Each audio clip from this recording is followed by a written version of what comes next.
Welcome. This is an exegetical and biblical theological reading of Psalm 3. In the canonical order of the Psalter, Psalm 3 opens the concrete historical trials of God's covenant king. After the dual prologue of Psalms 1 and 2, which set out the two paths of human life and declare Yahweh's sovereign decree installing his anointed son on Mount Zion, Psalm 3 confronts us with the sharp earthly opposition that threatens the Davidic throne. Within the Promise Plan framework, the Davidic covenant of 2 Samuel chapter 7 stands as a central epoch. It guarantees an enduring dynasty and throne grounded in divine Hesed. Yet Psalm 3 shows that the path to royal glory for Yahweh's anointed is forged through suffering, humiliation, and complete dependence on divine intervention. The superscription anchors the psalm to David's flight from his son Absalom, recorded in 2 Samuel chapters 15 through 18. Absalom's conspiracy was not merely a family crisis or political coup. In the Hebraic cognitive environment, it represented an existential threat to the divine promise plan itself. As the first titled psalm and the first individual lament in the canon, Psalm 3 establishes a pattern for Book 1. The ideal royal privileges proclaimed in Psalm 2 must pass through the messy, fallen realities of history. Triumph for Yahweh's anointed is secured not by human military strength, but by unwavering trust in the God who raises up the fallen. We turn now to the text itself, verses 1 and 2, the taunt of the multiplying foes. David cries out, "Lord, how many are my foes? How many rise up against me?" The threefold repetition of the root rab, many, underscores the overwhelming numerical disparity. The enemies are actively rising up, asserting illegitimate authority to dismantle the Davidic throne.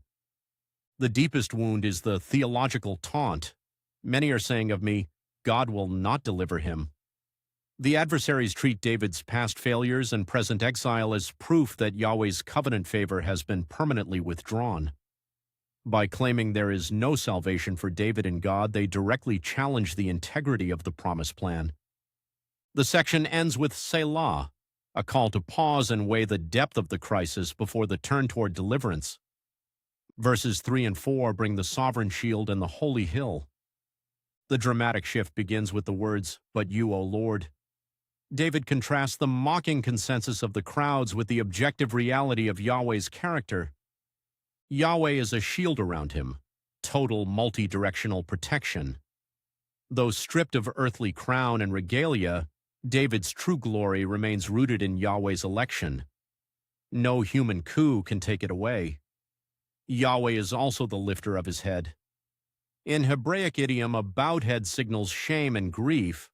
The lifting of the head promises judicial exoneration and royal restoration. When David cries aloud, Yahweh answers from his holy hill.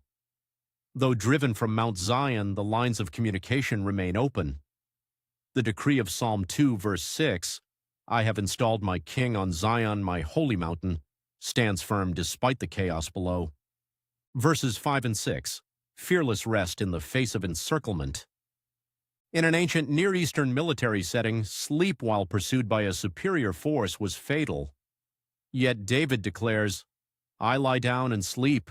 I wake again because the Lord sustains me." Peaceful rest amid mortal danger is itself an act of receptive trust. The verb "sustains me" underscores that each morning's awakening is a continuous gift of divine preservation. Reinvigorated, David proclaims, "I will not fear though tens of thousands draw up against me on every side."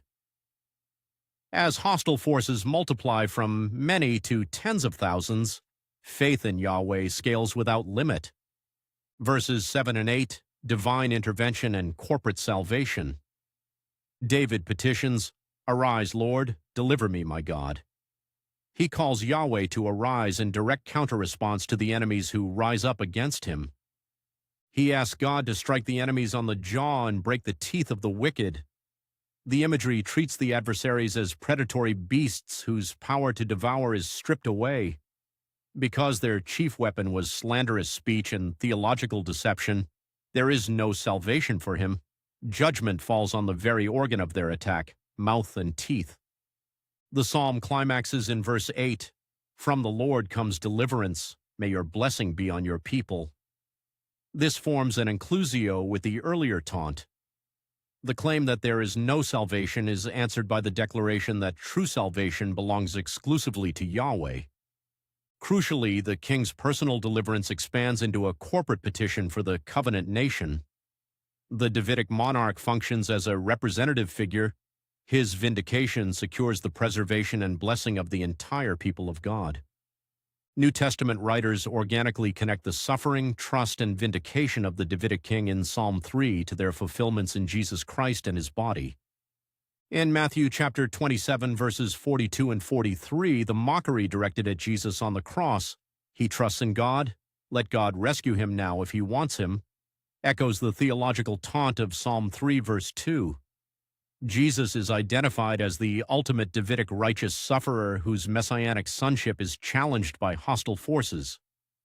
The apostolic proclamation in Acts chapter 3 and Romans chapter 1 articulates the Father's action of lifting the head of his anointed Son after humiliation and unjust death, proving that human rejection cannot invalidate divine election.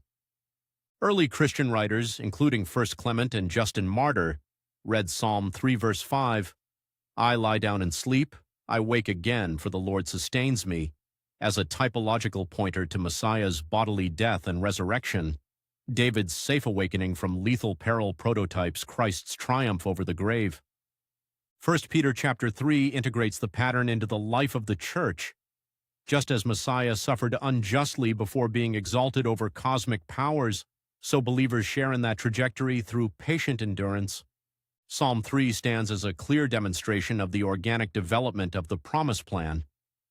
It bridges the transcendent ideal of Davidic kingship in Psalm 2 with the historical crucibles of a broken world. Divine election does not exempt the anointed king from severe trial. It guarantees that historical opposition will be answered by divine vindication.